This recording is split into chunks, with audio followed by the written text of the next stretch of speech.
You know that weird moment when your paycheck hits your bank account and it looks exactly the same as last month? Same employer, same direct deposit, same number. And yet somehow, your money still feels tighter. In the US, this is happening to millions of employees right now, not because their salary is too low, although sometimes it is, but because they're quietly missing what I like to call the hidden salary boost most employees miss. And yeah, I know how that sounds. It doesn't show up on your offer letter, it's not announced in the company town hall, and nobody from HR is going to sit you down and point it out. My name is William, and I spend way too much time watching how real people earn, spend, and slowly leak money without realizing it. And what I've noticed over and over is that the biggest income upgrades rarely come from switching jobs or begging for a raise. They come from small financial levers hiding in plain sight. Once you see them, you can't unsee them. And more importantly, once you start using them, your same salary starts behaving very differently. So let's talk about the quiet money shift that most employees walk right past. Because honestly, you probably already did. The first place this hidden salary boost shows up is in something so boring most people mentally skip it: your benefits package. Yeah, I know, your brain just tried to leave the room, but stay with me for a second. You remember when you accepted your job offer? You probably looked at the base salary first, maybe the bonus, maybe the vacation days if you were feeling responsible. But that giant PDF full of health plans, retirement matches, commuter perks, HSA options, most people scroll. You did too, didn't you? There's a guy I'll call Jason. Solid job, mid-level analyst, makes about $78,000 a year, pretty normal in many US cities. Jason assumed his compensation was basically just his salary. That was the number he used in his head. That was the number he compared on LinkedIn. That was the number he complained about when rent went up. What he didn't fully process was this: his employer was offering a 5% 401k match. Now on paper, that sounds whatever, corporate, abstract, easy to ignore. But here's what was actually happening. Jason was contributing just enough to get by, but not enough to capture the full match. He was leaving about $3,000 a year on the table. $3,000, quietly, every single year. And the thing is, nobody emails you a warning about this. There's no red flashing notification in your payroll app saying, "Hey, you're literally declining free money." It just happens. A report from the Employee Benefit Research Institute found that employees who fully utilize employer retirement matches can effectively boost their total compensation by 3 to 6% annually, not through raises, not through promotions, just by not leaving money sitting there. If you're earning around the US median full-time salary, roughly the mid-60,000 range, that's thousands per year in hidden pay. And the wild part? Most people still focus entirely on the headline salary number. Because psychologically, salary feels real. Benefits feel optional. But your bank account doesn't care what category the money came from. Now here's where things get more subtle and honestly a little uncomfortable. Because the next hidden salary boost most employees miss isn't about what your company offers, it's about what quietly eats your income after it arrives. Lifestyle creep. Yeah, you felt that word, didn't you? It usually starts harmless. You get a raise, maybe not huge. Maybe your salary goes from $70,000 to $75,000. You tell yourself you'll be responsible, you'll save the difference. For about 3 weeks, you actually do.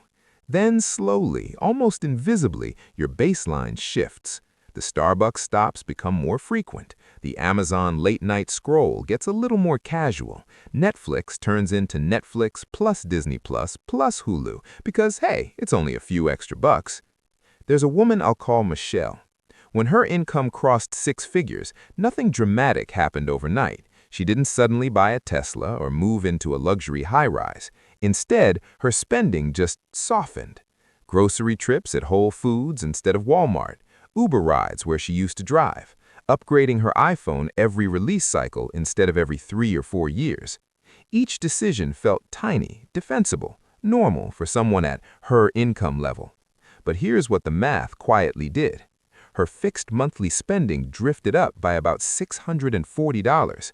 That's over $7,500 a year, which, by the way, completely absorbed her last raise. From the outside, Michelle got a salary boost. In reality, her lifestyle intercepted it. A long-running Federal Reserve survey on household finances has consistently shown that many middle-income Americans increase spending in near lockstep with income gains, especially in the first 2 years after a raise. Not because they're irresponsible, but because human brains recalibrate normal incredibly fast. Translation? If your spending rises as quickly as your pay, your real salary barely moved.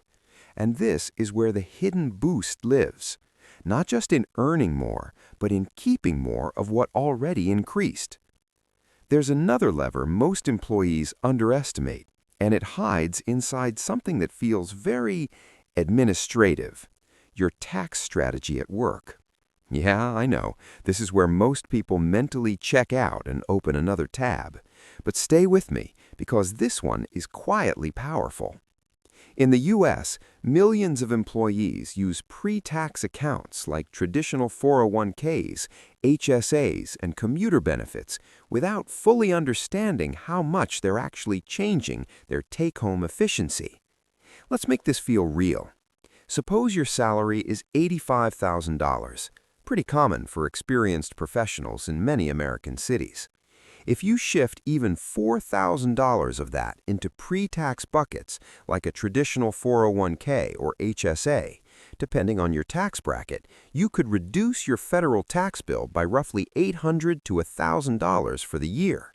Same salary, same job, but more money staying in your financial ecosystem instead of quietly leaving through withholding. A study from the National Bureau of Economic Research found that employees who actively optimize pre-tax benefit usage can improve their effective after-tax income by several percentage points, particularly in the 22% to 24% federal tax brackets, which is where a huge portion of U.S. middle-class households sit. And yet, most people set their payroll elections once during onboarding and never touch them again. You did that too, didn't you? You clicked through the forms, picked something that sounded reasonable, told yourself you'd revisit it later. Later just never came. Meanwhile, small tax inefficiencies compound year after year, quietly shrinking what your salary could have been doing for you. Now let's talk about something that feels almost too simple to matter, but it does. Negotiation timing. Not the dramatic once-in-a-career salary negotiation people obsess over on YouTube. I mean the quiet in-roll adjustments most employees never even attempt. In many U.S. companies, there are predictable windows where compensation flexibility is highest, right after strong performance reviews, during role expansions, or when budgets reset at the start of a fiscal year. But what do most employees do? They wait. They tell themselves, I don't want to seem pushy. It's probably not a good time. I'll bring it up next year. Next year becomes the year after that. Meanwhile, inflation keeps moving. Rent keeps moving. Your grocery bill definitely keeps moving. There's a guy I'll call Robert. Good performer, reliable, the kind of employee managers quietly depend on. For 3 years, his responsibilities expanded.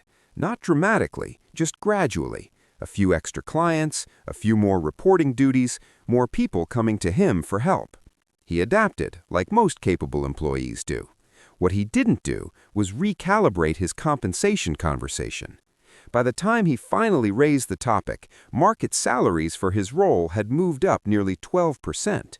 12! Now imagine the compounding effect of missing that adjustment for multiple years. Not just the base pay, but every future raise built on a lower starting point. This is one of the most expensive forms of financial silence in the modern workplace, and it's incredibly common. Because psychologically, humans avoid friction, even profitable friction. But here's the quiet truth most people never hear. Your employer is managing payroll strategically. You should be managing your earning trajectory just as intentionally. Another hidden salary boost lives in something that feels almost too small to notice day to day. But over time, it adds up in a very real way. Employer-covered expenses. We're talking about things like professional development budgets, wellness reimbursements, tuition assistance, commuter subsidies, home office stipends. Most U.S. companies offer at least one of these now. Many offer several, and yet usage rates are surprisingly low. Why? Because these benefits sit in that same psychological bucket as the benefits PDF, technically valuable, emotionally invisible. Let me paint you a familiar picture. Your company offers a $1,200 annual learning stipend. You vaguely remember seeing it in an HR email. But the process to use it requires submitting a request, waiting for approval, uploading receipts. Mild friction. Nothing extreme, but just enough that you tell yourself, I'll do it later. Later becomes never. Meanwhile, that $1,200 quietly expires at the end of the year. A workplace utilization study from the Society for Human Resource Management has shown that a significant portion of employer-provided lifestyle and development benefits go unused annually, effectively leaving thousands of dollars per employee unclaimed in many organizations. Again, same salary, but very different total compensation in practice, because one employee extracts the full value of what's offered, the other just collects the paycheck. And here's the uncomfortable part. Companies know this. Benefits are often designed assuming a certain percentage of employees won't fully use them. It's built into the economics. Not malicious, just behavioral math. Which means the hidden salary boost often belongs to the employees paying attention. Now, before you start thinking this is all just about optimization and spreadsheets, there's a deeper psychological layer underneath everything we've talked about. And this part matters more than people realize. Most employees anchor emotionally to their base salary. It becomes part of identity. I make $80,000. I finally crossed 6 figures. I'm still stuck in the 70s. But financially speaking, your lived income experience is shaped by a whole ecosystem around that number. Taxes, benefits, spending drift, match capture, timing decisions, employer perks. When those pieces align, two people with identical salaries can experience wildly different financial realities. One feels perpetually tight, the other slowly builds breathing room. And from the outside, it looks like luck. It usually isn't. It's awareness layered over time. Yeah, I know, you might be thinking, so what, I just need to min-max everything in my life now? Fair point. But here's the thing. This isn't about turning your finances into a second job. It's about noticing the few leverage points that quietly move the needle. Because most of the hidden salary boost doesn't require working harder. It requires seeing more clearly. If you step back for a second and look at your own situation, honestly, you can probably already feel where one or two of these leaks might be happening. Maybe your retirement match isn't fully captured. Maybe your subscriptions have slowly multiplied into background noise. Maybe your pre-tax elections haven't been touched since your first week on the job. Maybe your responsibilities grew, but your compensation conversation never quite caught up. None of this means you did something wrong. It means you did something very human. You adapted, you got busy, you focused on the obvious numbers and trusted the rest would sort itself out. Most employees do. But the people whose income starts behaving differently over time, they don't necessarily earn dramatically more. They just stop letting quiet inefficiencies compound unchecked. And over 5, 10, 15 years, that gap becomes very real. Not flashy, not overnight, but meaningful. And honestly, kind of hard to reverse once enough time passes. So here's the grounded takeaway I want to leave you with. Your next meaningful income upgrade might not come from a new job offer. It might not come from a dramatic raise. It might already be sitting inside the financial structure around your current paycheck, half used, under-optimized, or quietly drifting in the wrong direction. The hidden salary boost most employees miss isn't hidden because it's complicated. It's hidden because it's easy to ignore when life gets busy. But now you've seen where it tends to live. In the match you haven't fully captured, in the tax efficiency you set and forgot, in the benefits that quietly expire, in the spending drift that absorbs raises before you feel them, and in the compensation conversations that happen or don't happen at very specific moments in your career. You don't have to fix everything at once. You don't have to become obsessively optimized. But even one or two small adjustments made consciously can start changing how your exact same salary behaves over time. And that shift, it's a lot more powerful than most people realize. Because sometimes the biggest financial upgrade in your life isn't earning more. It's finally keeping and using what was already yours.